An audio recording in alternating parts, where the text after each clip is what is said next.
Hello, I will call the WRC Executive Board meeting to order at 6 o'clock.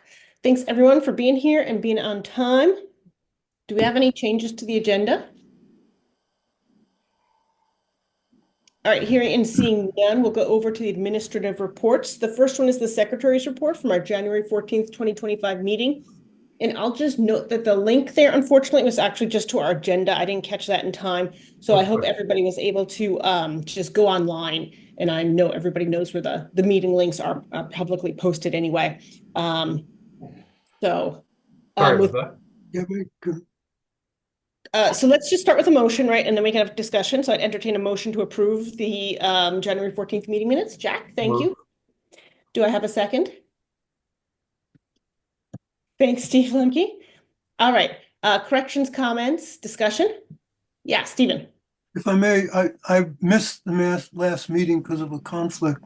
So I read through the minutes and they gave me the impression that all the committees other than the standing committees were to be possibly discontinued.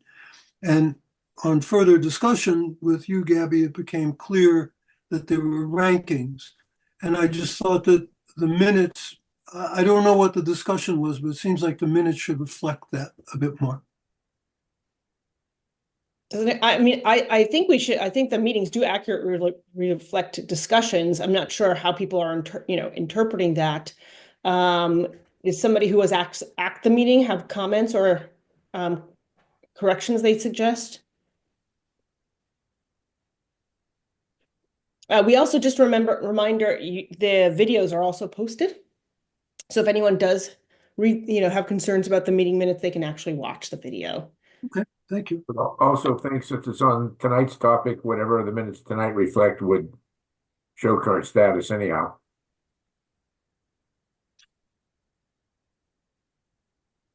Any further discussion or proposals? Thank you, Stephen, for bringing that up to our attention. I'm glad you called me to make sure that the interpretation was correct. I think we were just putting out ideas and probably didn't have a clear idea of what we were actually doing, but just having a discussion about sort of a go, no-go discussion about the proposal. Any further comments or proposed edits? All right, hearing and seeing none. All those in favor of approving the January 14th meeting minutes? Aye. Anderson, I thank you. I feel that was a little person's voice there, Anne. Yes, my granddaughter's here with me. A member of the public. Excellent. Get in early. All right. Thank you, Jim. And I think I heard Bonnie as well. Yep. Thank you. I saw Jack. Any opposed? Abstention. Any abstentions? Thank you, Stephen. And Steve. That's what. Perfect. Now the counts all add up. Thank y'all. So motion passes. I asked we should, as a regular thing we were doing was having the executive board review our financials on a quarterly basis. So I wanted to start doing that again. We'd sort of, I think just because the irregularity of meetings, we also sort of talked about it with Chris is, also making sure on a quarterly basis that the full commission reviews financials. And I think in part of that, I want to make sure it's for transparency and oversight, and part of that is for education, so that we reinforce as things have changed over time, just like our sort of committee structures had sort of started in one place and then things have evolved over probably decades. But the same thing with our funding sources. And so I want to make sure we continue to educate and reinforce why we are doing certain things and how certain items are being driven financially. So anyway, that's a little background about why the FY25 Q1 financial review was on the agenda. So with that, I will just ask Inessa to give us a high level. I'm assuming that's why you're here, Inessa. Yes, thank you. Or Chris, or in combination, to just give us a high level review. Well, the finance committee had a meeting, our quarterly meeting, and all information, of course, for everybody is on our website, on our finance committee page. So you'll find it there, updated reports, financial statements, agendas, minutes. Everything is, of course, there for your information besides our meeting today. So what I would like to report that our cash flow as of end of December was a little bit over 300,000. We did not really have any big expenses or extraordinary expenses. Any special things didn't happen. In a bigger picture, we are at 25, little over 25% in revenue and 25% in our expenses. So it's pretty much on track. First quarter is past. We expecting our next payment from the ACCT, our core programs payment. They spread them out, for July, September, now December, and then April. So we are expecting to receive a big chunk of money now. That's pretty much from a bigger picture. If anybody have any questions, payroll is on track. Not much of transportation, traveling, memberships as we expected. So yeah, pretty much everything is on track. We build out everything for the quarter, and going forward from January, we decided to bill mostly smaller programs by month, on a monthly, because due to this extraordinary situation. So we are trying to switch for more frequent billing. Anybody have any questions? Steve, I see your hand up. Yeah, and that's is billing all on track and on time, and any big accounts receivables that we should know about? Yes, everything is on track. We receive payments. There's no delays. The transportation is always sort of behind. I think they have troubles with staffing. So, but they are in contact. They acknowledge and receiving our invoices. So it's a little bit delayed with receiving actual money, but they are processing our payroll. Our invoices. Yeah, pretty much. There's no outstanding for 3 months invoices. Good, thank you. Yeah. And just to, I'll go into this in more depth in my report, but what Inessa was saying about invoicing is my direction to staff is, sometimes it's easy to let the monthly reporting, slide by a day or two, or because, a town calls and needs something, or, but I've explained that is a top priority, because as the, how do I describe it? The unpredictability of this current federal financing or payment has arisen. We got to make sure not only that we're taking advantage of payment windows, but also that we have our invoices, because most of our payments don't come directly from the federal government, but payments that are tied to the federal government. Other than brownfields, that's the only really direct federal payment that we get. Everything else goes through a state agency. So we need to make sure that we have all of our stuff into the state agency business offices so they can take advantage of the payment windows. Also, there's the prospect of a government shutdown. So I want to make sure everybody that we're, invoicing as frequently and as appropriately as possible. Again, so that we have all of our accounts receivable out there, and so that we can get paid in as timely a manner as possible. So that is a top priority for staff. That a town may have to wait a little bit longer because we got to get that billing in right now. Any questions about that? No, I think that's great, Chris and Inessa. I appreciate that. All right. Well, Inessa, you're welcome to stay, or you're welcome to go. Thank you for your report. Thank you, everybody. Yeah. Thanks, Nessa. All right, let's move on to the next item, which is committee reorganization proposal. Thank you to Chris for putting together the proposal. It was attached to the agenda, the last 2 pages, and set forth some of the background and then recommendations as to how to reorganize our committee structure. Again, this is a continuation of the discussion that we had last executive board meeting and what I mentioned to the full governing board at our our full commission meeting at the last full commission meeting in January.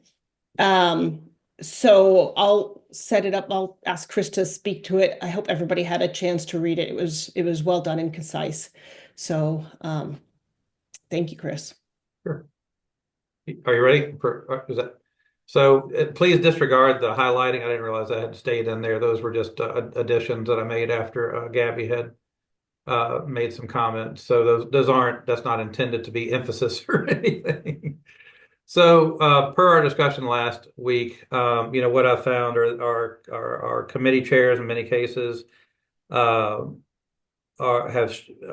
struggled on some of the committees, and as have staff, in trying to figure out, okay, what is our purpose? What are we trying to achieve now? And this is relating more to what we call the topical committees, and I refer to those as community development, energy, emergency planning, natural resources, and planning coordination. The standing committees, nominating, finance, personnel, and project review, those are more operation-based committees, and so the purposes there are quite clear, as are the project-oriented committees, Brownfields and Transportation Advisory Committee. And so, as we discussed at the last executive board meeting, what I think would be a good idea, we really want to make the absolute most value of commissioner time, especially for those of you who serve on the exec board. As you know, there are some months when you spend between like full commission, executive board, and a committee meeting, and some of you serve on multiple committees, you may spend 5 hours on commission time in a month. And we just want to make sure that we're making the most effective use of time. Also, with changes in the per Act 181, changes in the amount and frequency of updates to the regional plan that we're going to need to do, I think it'd be a good idea for you guys to create more space to create committees on an as needed basis to perform discrete tasks. So, and we don't need to get into this now, but I'm just going to use as a hypothetical example, not suggesting this is something that you would necessarily need to do. But like after we adopt assuming we adopt, the current regional plan update that we're working on, we'll need to start moving into updating our future land use map to come into compliance with Act 181. And so it may be that you guys want to create like a temporary committee to advise staff on the update of that map or something. Again, that's a hypothetical, but I'm just saying, but using that as an example of a type of committee that you guys may want to create for a very discrete purpose that would have kind of a defined sunset period and a very defined kind of time limited role. So so that's the overall proposal. And the idea is just to get a little bit into the details. The exec board members, you may want to consider, again, we don't have to get into the details now, but I was just suggesting that as exec board members, because you're most familiar with the operations of the commission, you may want to serve on some of these standing committees. I'm not thinking as much about project review, but more like nominating, finance, and personnel. But that's obviously not to the exclusion of other commissioners being on those. But those committees should probably remain small. Project review would continue to benefit from broad commissioner participation, and so membership could remain the same as what it is, or maybe you want to recruit additional membership. Brownfield similarly could remain the same, or you may want to recruit additional members. But again, that one should also probably remain fairly small. And then membership on the Transportation Advisory Committee, that's actually defined by its purpose and objective statement. So I would recommend with that one just continuing to follow those guidelines. I know other commissioners may want to join, and that could be great. But what I would suggest is if the towns haven't appointed their commissioners to serve on that committee, that the town asks the select board, like, hey, I'd like to serve on this committee. How do you feel about that? So that way, because the whole point of trying to get more town appointments to the Transportation Advisory Committee was to have that more direct linkage between kind of town officialdom and the Transportation Advisory Committee. But that's really it in a nutshell. And I noted in the narrative, and for anybody who wasn't here, that the committee structure we have in place, I think it served us well for decades, but it's just the dynamic and the fact that we are just not as in control of our agenda as we were when the commission first started, and that the commissioners don't advise as much on these project-based contracts that we have. It's just a different dynamic, and would just like to, like I say, help you guys make the most of your time. So that's what I've got. Gabby, anything you want to add? No, I just say, and also staff resources as well, because it does take a lot. I mean, just being someone who preps for board meetings, it takes at least a half a day, it takes a lot of time. Not that it's not important and not that it could be, it's not worthwhile, but I think, given the staff, given the amount of work, I'm glad Bonnie has another animal in the picture. It's not just mine.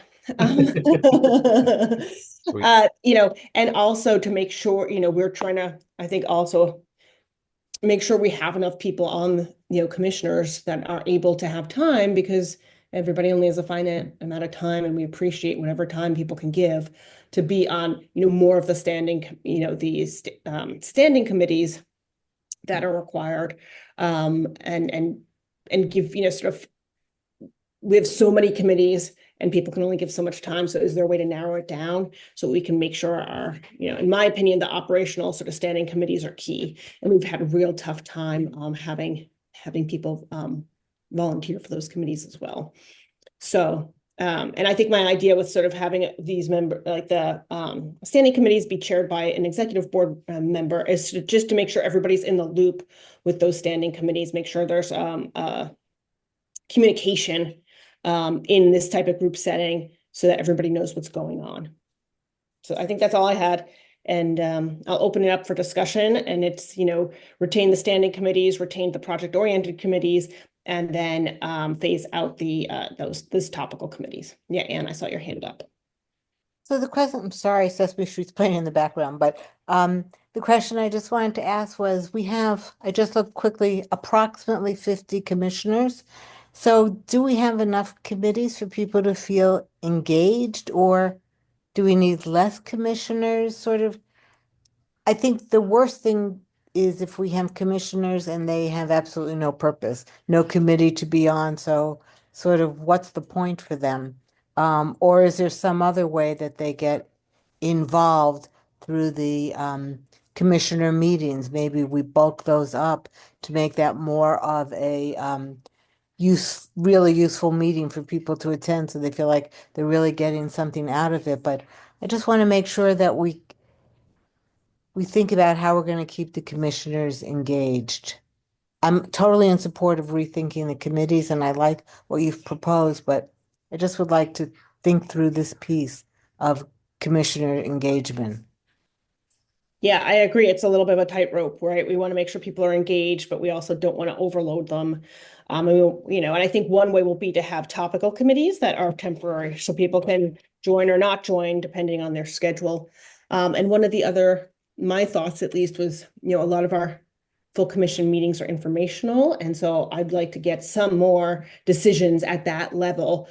For example, like planning coordination would then engage the full commission and have decisions at that level, for example. Yeah, I think is a good discussion point to have. Sorry, Chris, I didn't mean to. No, cut no, you no, off. no, I jumped in. The other thing I'll just note is that, other commissions, like when we're doing the peer reviews of how different commissions function, I sat in on Chittenden County, and a lot of the business that you guys deal with on a fairly regular basis, they do it as a full commission. And honestly, I'm not sure that a lot of the commissioners love doing that either. Really kind of getting into the nuts and bolts. But yeah, I think having robust full commission meetings is a good idea. Like I said, the February one is having the UMass Amherst Institute director go over our 4-town housing charrette process and what the outcomes were. I think a lot of people will be interested in that, but we can always have more engaging full commission meetings. The problem is that really the statutory obligations haven't kept up with the reality of how RPCs function now. And that to me is a critical conversation that we need to be able to have at some point as a state. I know when I talk to legislators and others, there's just a real, I'm not commenting on intelligence or anything, but just a real lack of understanding about who regional planning commissions serve and how we function now. That how much the legislature drives what we do, because of our funding and what these funding mechanisms look like. There's this big confusion about how accountable are we to the public. It's like, well, we indirectly serve the public. We directly serve our towns. So as far as our processes and all, we tend to engage way more with our towns than we do with the general public. And, so much of what we're directed to do is at the legislative or agency level. And in some cases, the directive originates with the federal government. And just trying to explain that to people, it's hard for them to get their minds around it, because I think a lot of people think, well, we're like a town planning commission, right? Where you engage directly with the general public. It's just a different dynamic. So, yeah, so this is a conversation that we've been having, off and on to different degrees, certainly during my tenure, the last 15 years. So this is something, the full commission and you guys as leaders of the commission can definitely engage on, to think about what would be more engaging, but definitely don't want commissioners to feel like they have to participate on a committee just to feel like they participate on a committee, because I'm afraid that's kind of where we got to with the requirement that you have to serve on at least one, preferably 2 committees. And, my hope is that people won't feel compelled to join a committee that then maybe they don't attend anyway.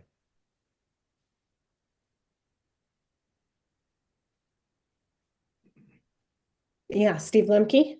Chris and or Gabby, have you had any discussions with the staff about this? And second question regarding the staff, I appreciate you being concerned about our time, but would this also add more efficiency to the staff time? Yeah, I've talked to them a lot about it, and yes, it would help them with their time. Yes. Especially for a time, of course, Margot is supporting 2 committees. It had transitioned where she'd manage one, but for them, when I would get the question like, so what should we do? I'm talking to my chair and we're not exactly sure what we should be doing, especially, once the regional plan, the initial phase of like you guys taking on discussing different policies. Once that change is kind of going back to, okay, so what do we do now? And so I think them not feeling like they have to have those awkward conversations with the chairs and try to kind of almost manufacture an agenda is something that they'll be glad not to have to do. Amen. Any other comments? I mean, just like, I don't know everybody's position, but I think I might safely say I'm the youngest person on this committee. I think, just still being in the workforce and having a, full-time job, family, I think, alleviating some time pressure. For example, when I've, inquired about other commissioners, could you serve on the executive committee? Could you help with this? People only, people are hesitant to do so because they're already overcommitted. So I'm hoping that by streamlining things, we will get more participation in the I mean, maybe I'm reiterating myself, but just, being a younger person and still in the workforce and having to work, plus other commitments does limit the ability to join an organization like this. Because I think that had been a disincentive sometimes for people to serve on the exec board, because not only are you adding an executive board role, then you're adding a committee leadership role on top of that. And so by volunteering to serve on the exec board, right, it wasn't an additional hour a month potentially. There's potentially an addition of a few hours a month. And so that was not, I think that's been a difficult recruiting tool, because I know Gabby, in trying to recruit members to the exec board, has had some trouble with that. So hopefully this will make that easier too. One other quick note, there's I highlighted about how would we handle, I didn't mean to highlight, keep it highlighted, but how would we handle town plan approval? What we would do, what basically I think all the other RPCs do, which is staff would do the review, that'd be the checklist. Because right, ultimately what we're doing is not offering just subjective opinion about the quality of the plan, that we can certainly do that, and we do that. But ultimately our goal, our task per statute is laid out in statute, the criteria the town plans have to meet. And so the staff would do those reviews, and they bring that to the executive board for you guys to approve, or to the full commission, whichever comes first. Yeah, Stephen Chait. I'd like to echo Ann's concern about engagement, because it seems to me that though some of the committees are uneven in terms of membership, some more, some less, that it gives the commissioners an avenue into the commission, as well as an avenue into learning about topics that they may be interested in. Now, I'm not saying we should serve as an educational function, but it seems the more the commissioners learn about issues in the region, the more engaged they could be. And I'm just concerned by reducing the number of committees, there'll be far less engagement among commissioners. And the other topic for me was planning coordination. As a commissioner who participates in that, it's an opportunity to learn a lot about other towns that I probably didn't know before being able to read through and discuss their town plan. And it is an option, at least for myself, to start seeing strengths and weaknesses in town plans that may be beneficial to the town I'm in. So I'm just a little, not a lot, but a little concerned that we're cutting off some avenues for engagement for the commissioners. And one of the other topics, if we have special committees or task forces put together, they might have a sense of urgency to it, but recruitment could become a little difficult. And because my impression is communication among all the commissioners isn't all that great.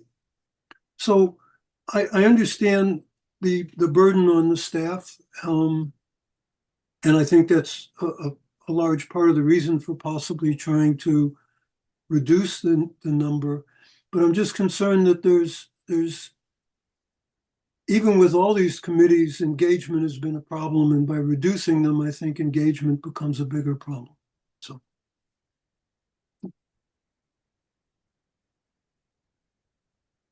Yeah, Jim. I'm seeing an awful lot of motion at the state level for more regional as opposed to municipal organizations. And I'm wondering if tightening us up and having the potential for, I like to call them pop-up committees, where we see a new requirement, we throw together a committee, they take whatever action, but being able to be more responsive to regional level activities, I see as a strong point of this recommendation we got before us right now. Yeah, I think that's the idea. And then people, if they have time at a certain, point in time, a discrete task will be given, which I think will sort of, direct the pop-up committee, I like that term. And then, the expectation is that people can join the committees that are of topics that interest them. But don't have to commit to a long time period. Any other thoughts? Yeah, Bonnie.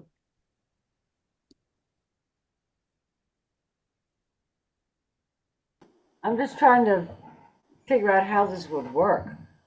So something comes up and you want to have a committee.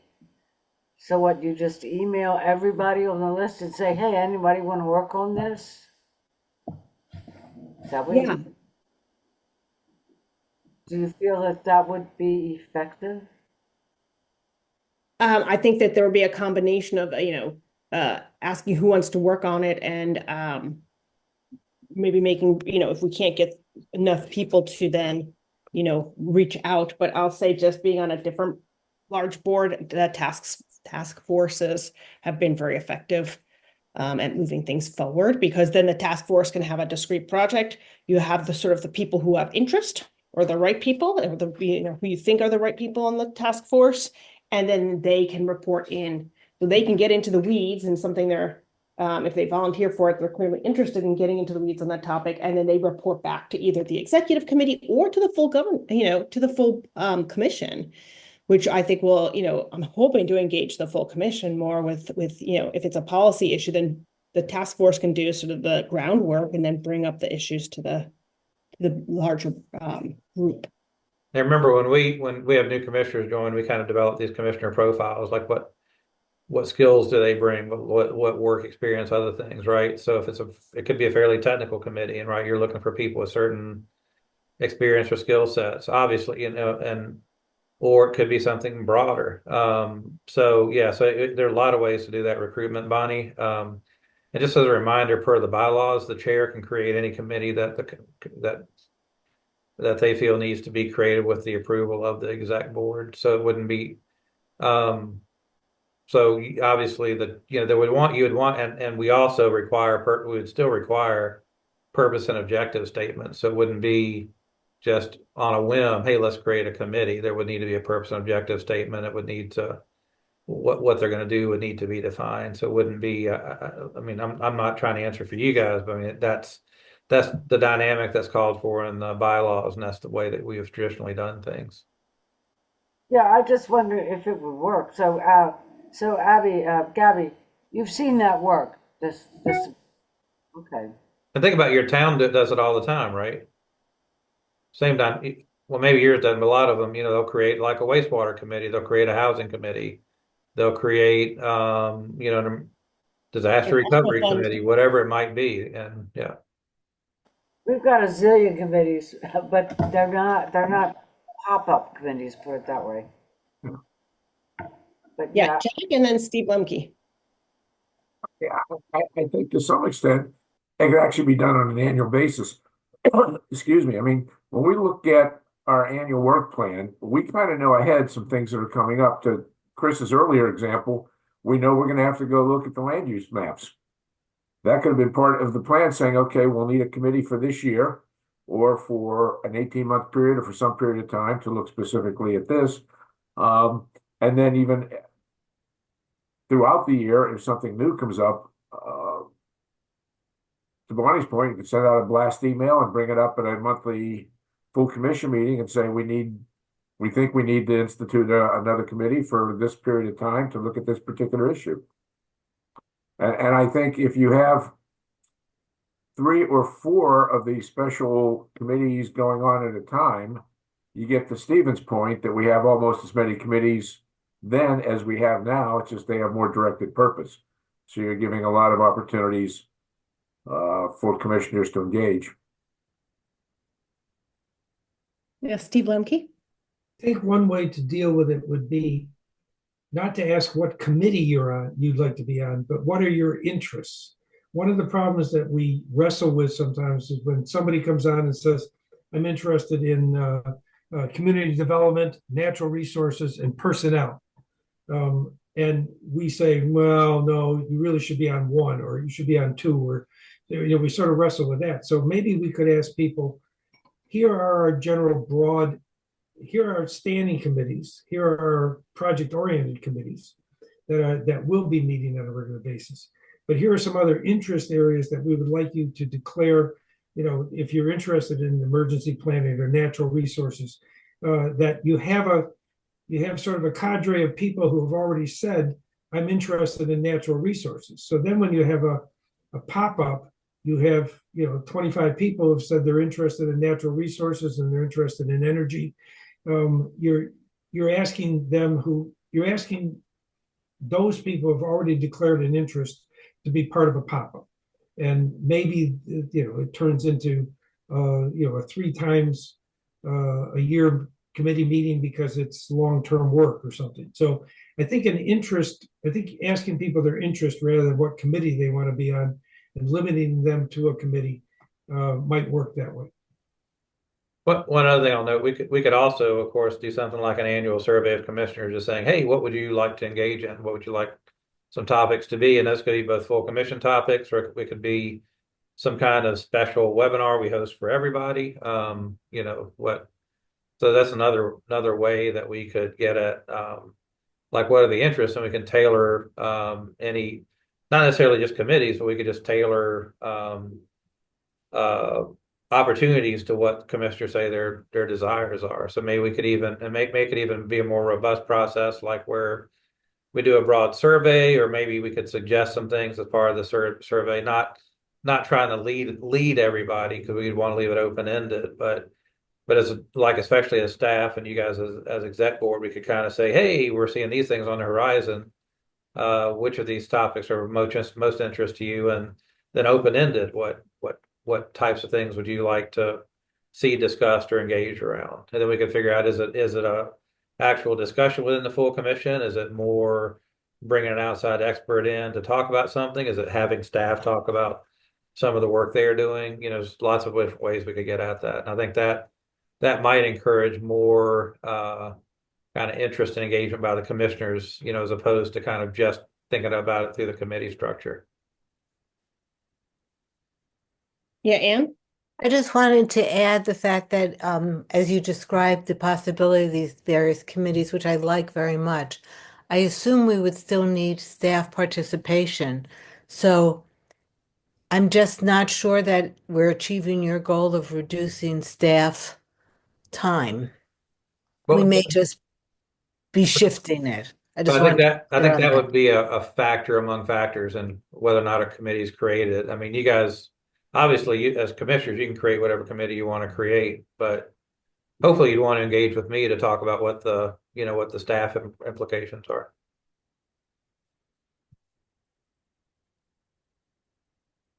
Yes, Steve, did you want to say something? I'm sorry? Yeah, I wanted to say Steve too that maybe it could be interactive. In other words, we say to people once they've declared sort of their interest or their multiple interests or something, and we ask people that are you as a commissioner, or all of you as commissioners, doing something of particular interest in your town that you would like to share with people in other towns, with commissioners from other towns, that ultimately might go to a full commission meeting, so that all the towns know about it and the commissioners go back and report on those. So I think there are some things that are happening within the towns that we're not all learning about, just because they're sort of isolated topics within a broader thing. And if you're, but somebody might say, yes, I'd like to talk to the group about some group of people about what we're doing with the natural resources inventory and how we were successful with that, and what that might mean in a way to take it back to other towns so they could replicate that.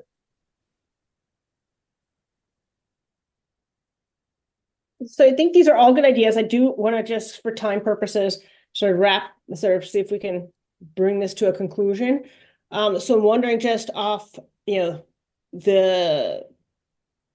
how do people feel about the, like, aside from how we would do pop-up committees and how we might engage commissioners on a different level or in a different way potentially, which I think are all really good discussion topics and things we should be thinking about. I don't want to, I don't intend to be sort of dismissive, but just to focus on the sole item of how do you feel about the current proposal that was put forth on how to reorganize the committee structure and to phase out certain committees. Gabby, when would it take effect? I guess we can make that decision. I would say probably sooner than later, particularly if there's committees that are like, I mean, if the community development or energy or emergency planning are sort of trying to look for topics and figure out what their purpose really is, then I don't know that there's a point in slowing, in holding off. I definitely brought this up to the full commission at our last meeting so that everybody was prepared and knew we were discussing it at tonight's meeting. And I have not heard any comments or thoughts, and nobody showed up here tonight. So maybe, I mean, so I don't know. I don't know how to take that. But I'll assume it's a no news is good news situation, that nobody's alarmed or upset.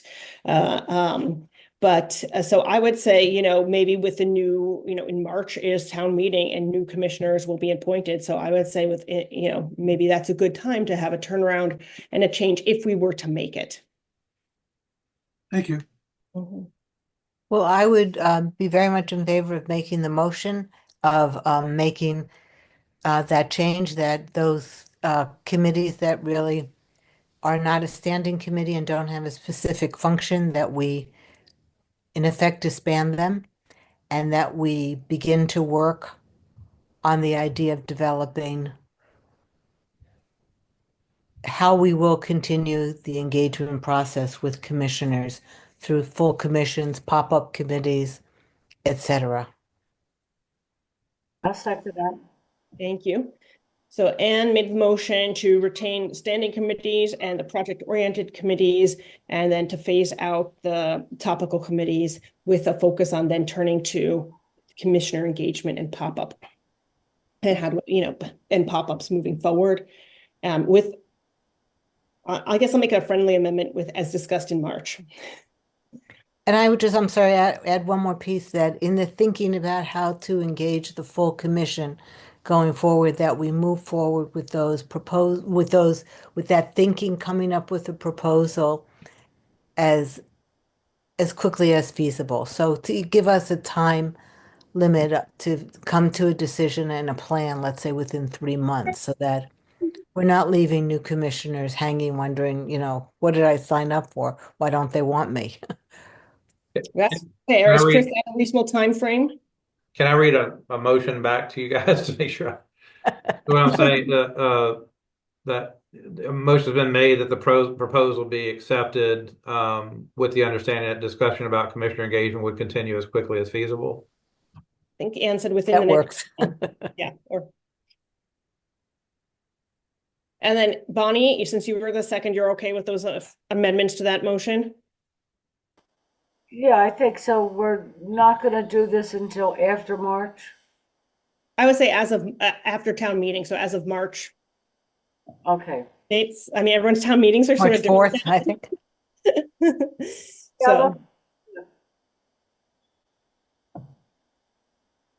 So I'd say like March. They're say it would take effect after town meeting. Yeah.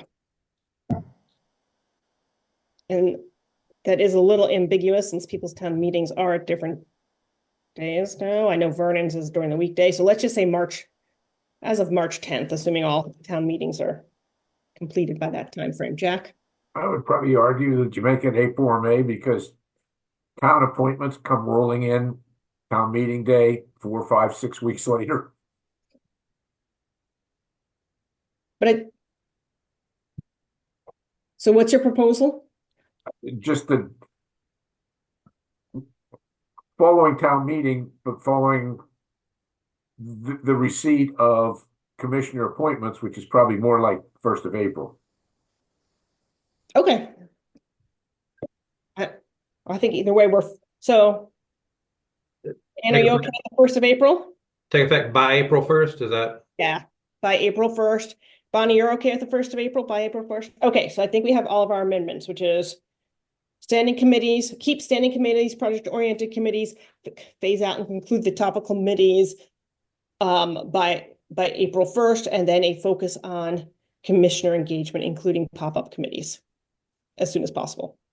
Just by definition, is the executive committee a standing committee or is it?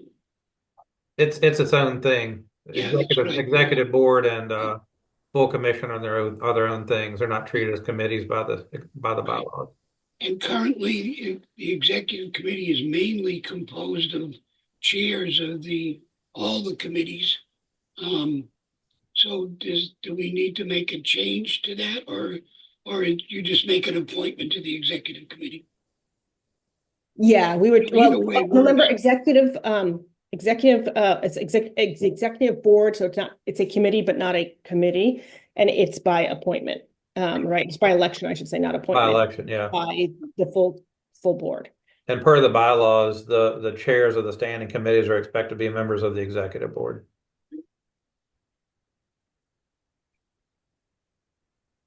All right, any other thoughts or comments? Okay. All those in favor?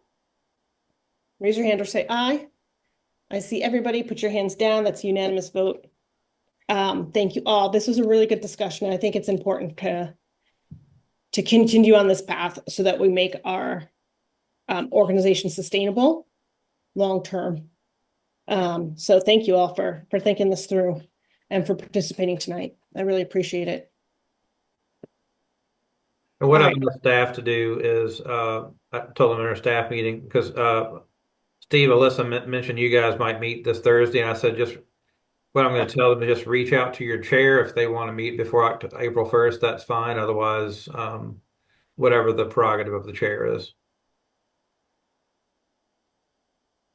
Okay, thank you all. So we have no committee appointments.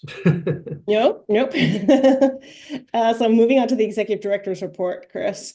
So I'm going to focus on a couple of things. Some good news is that in the governor's budget, so this past year, we have, I'm just going to use it as our baseline funding. You know, we have this formula funding that the legislature appropriates each year. And we call it our base. And so last year we got money in addition to our base to work on the Act 181 precipitated changes. This year in his budget, the governor proposed not adding to the base that additional funding that we got last year. So that would increase our base pretty substantially, and then do a 3% increase on top of that. So obviously that's not been passed into. Apparently, I turned my announcements on my phone on there. Turn those off. So obviously this hasn't gone through the appropriations process yet, but I think it bodes well that the governor and the governor's administration has recognized the importance of the RPCs. And the need for us to have, frankly, more stable funding, because it's become a real issue with recruiting and retaining staff. Because as our incomes kind of rise and fall, especially our baseline increases and falls every year, and our costs continue to increase, we just need more predictability. So I think that bodes really well. Bonnie, you have a question? I think her hand's been up since the last vote. Okay. I think it was just a errant hand. Okay, so that's good news. So obviously nothing's been appropriated yet. It's just in a budget proposal, but I think it bodes well. The impact of the federal executive orders related to our grant contract payments. So obviously the federal courts are weighing in, and I'm not getting into the whole how that might play out. But at least for now, at least the payments that would come directly that we're aware of, while I wouldn't say we're out of the woods yet, at least that blanket, no payments on grants, no payments on loans, edict that came down, executive order that came down, that condition at least seems to have been lifted for the time being. So I've already said that right now the focus is on invoicing on a regular basis at the end of each month or whatever the different agreements we have require. And so we're just going to keep on plugging away until I'm awaiting any direction as far as continuing work or stopping work to come from our project managers at the state, or in some cases like the federal level when it comes to brownfields, but otherwise we're proceeding. We can't just stop work out of the fear that some month from now the funding is going to stop flowing. So so that's the direction. My bigger fear was actually, and somewhat remains looking into the future, that the funding decisions don't impact us so much directly as much as it will impact state cash flow and or budget, in terms of like what cuts get made, or what clawbacks happen, and it affects the overall state budget, and it either impacts the cash flow and or the overall budget and availability of funds. And again, may not relate directly to us, but right, if the state has already invested, say, a few $100 million in projects and are awaiting reimbursement, and they're not going to get reimbursed for some reason, then that's going to have to come out of general funds or some other funds the state has, and that could impact us indirectly. There's no use guessing what might happen because we don't know what's going to happen. As you guys know, this is all going to still work its way through the courts, and we don't know what's going to happen there. So we're just going to muddle through. A term I learned in organizational theory when I was working on my master's of public administration. So we're just going to muddle through as best we can, and we'll make the most of it. I am communicating to staff, just not I don't want to not to frighten them at all. I'm not using any there's no like, the sky is falling language at all, but I've been involved in an organization where management didn't tell us like what the financial outlook or what the risks are, what they could be, and then last minute, boom. And so I just want to keep staff informed that like, hey, right now everything is looking fine. As far as whatever fine means now. And that, at least as far as the state budget for the coming year, it's looking promising, but nothing's been made. But also just saying there is a lot of uncertainty right now, because I just don't want anybody to plan their lives around a certain level of certainty when it may just not exist anymore. So, and then everybody can just kind of do with that as they will. But I just feel like that's the responsible thing to do, because we are in different uncharted territory in a lot of different aspects of just the whole with just everything related to the federal government right now. And so I just want everybody just to be aware that we'll deal with that uncertainty as best we can. But I think we're in about as good a position as we can to deal with it. As I mentioned before, I do feel like the possibility of a government shutdown is, I don't know if it's probable or possible, but it's definitely possible.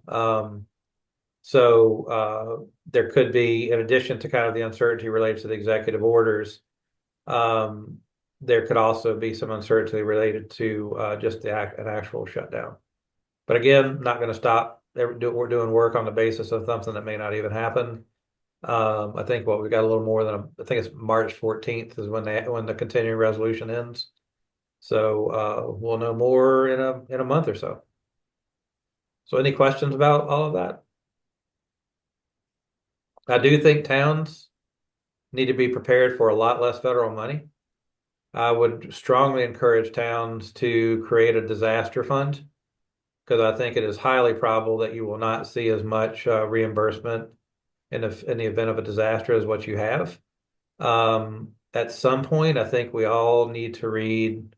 Now, this is not a political statement. It's just an objective reality. I think we need to look at what Project 2025 says, because that is what is being implemented. So it may not all get implemented. It may not track exactly with what that document says, but at least gives you some broad, high level guidance about what they're thinking. And most important to our towns, I think, is the discussion about phasing out federal funding for emergency preparedness.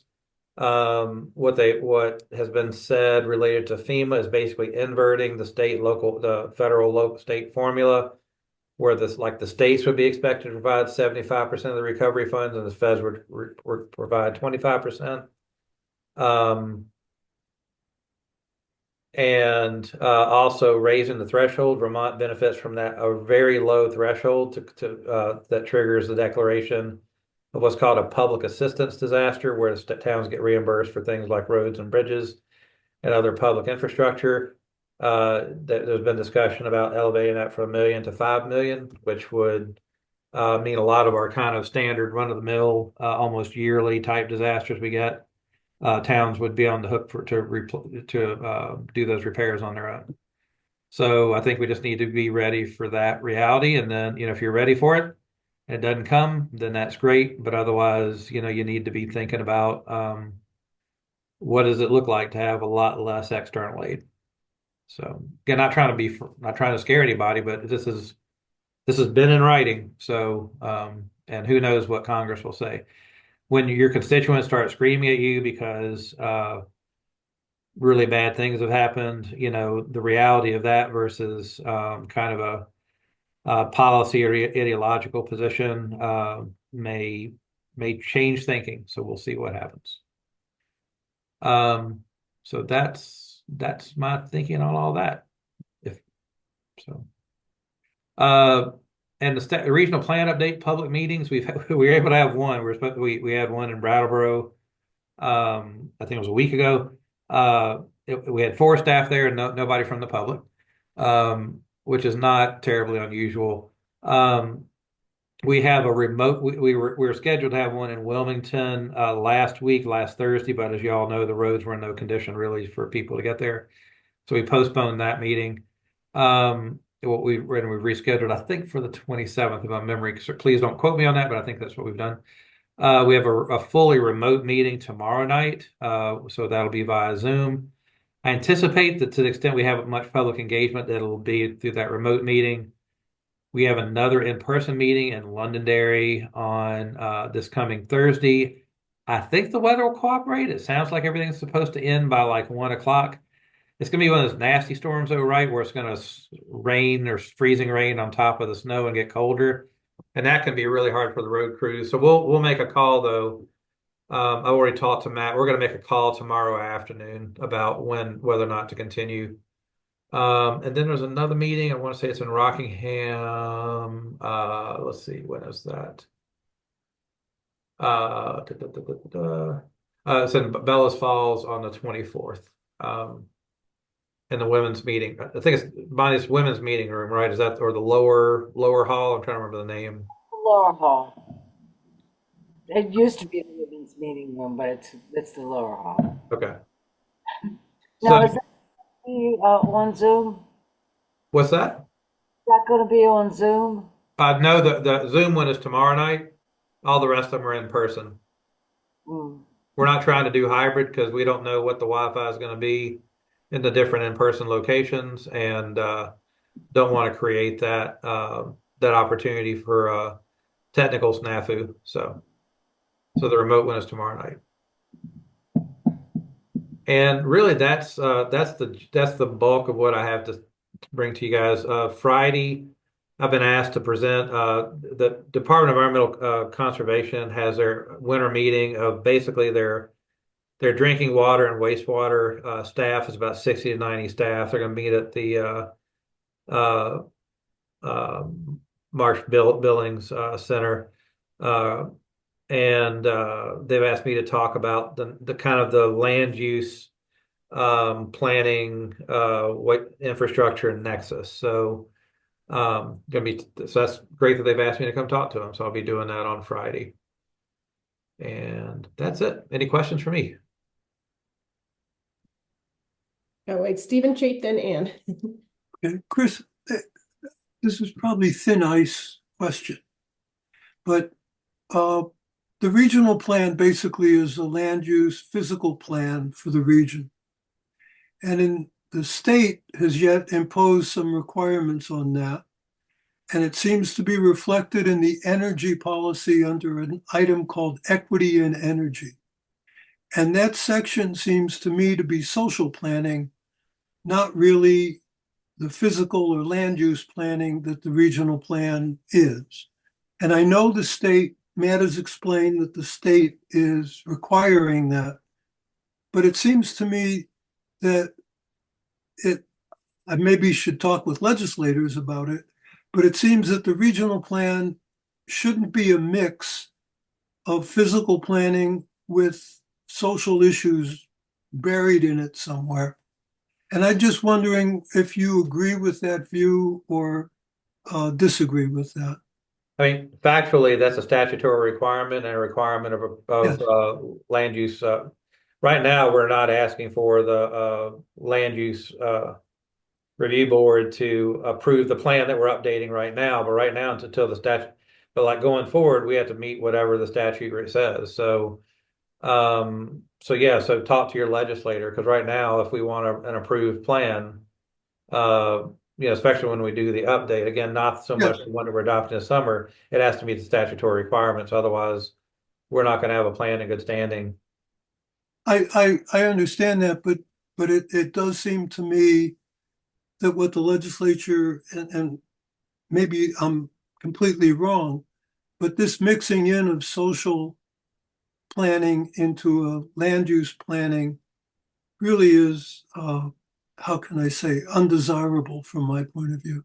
Well, I mean, land use planning is inherently social planning, and I will say equity and justice is fundamental to land use planning because, right, we don't want to encourage basically the deposition of low-income people in high-risk areas, which has been the traditional land use pattern across the United States. So, I don't know if that's social engineering or not. To me, it's good mitigation planning. And our first responsibility is to public health, safety, and welfare. And yeah, there's inherent there's inherent social planning related to that. So, and I have my AICP code of ethics right here behind me.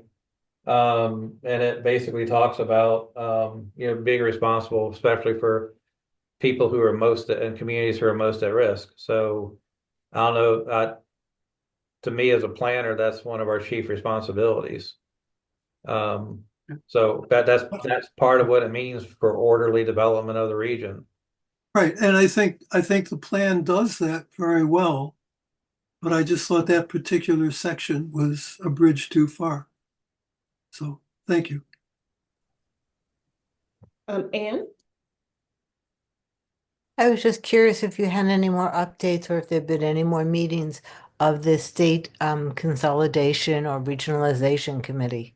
My favorite That topic. appears to be on indefinite pause. I mean, it's in statute, so I presume that that committee, so remember, there's a legislative committee. I've been sitting at the table, but I'm not a member. I'm part of the technical advisory group. But the chair of that committee, who is really pushing, had put a lot of energy into that, Senator Hardy.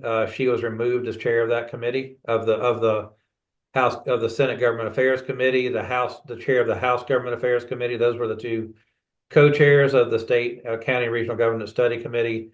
So they no longer chair either of those two committees in the legislature. Therefore, they're new chairs by default of the County Regional Government Study Committee. We've reached out to them to kind of say, hey, we're available if you need us. As far as those of us who've been are part of the technical advisory group.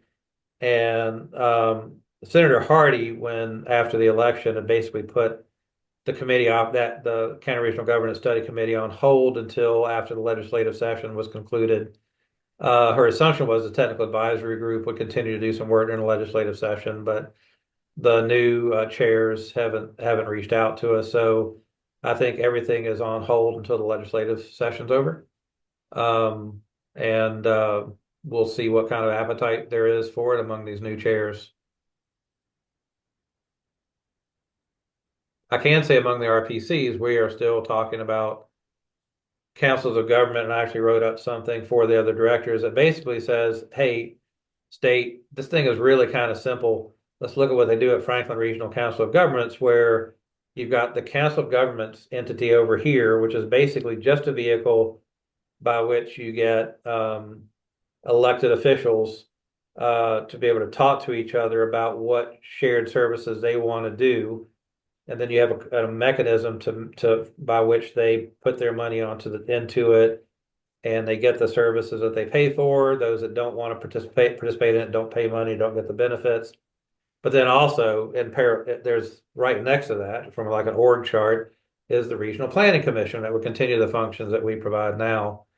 And so actually it'd be a fairly light lift. It wouldn't change local control or anything. It would just create a much more streamlined process by which towns can engage with one another and engage with municipal shared services. So to me, that's, that, and I don't know that we need to revisit, regional commission boundaries and all that other stuff, but just a very simple step would be to empower the formation of councils of government for the regions that want to pursue it.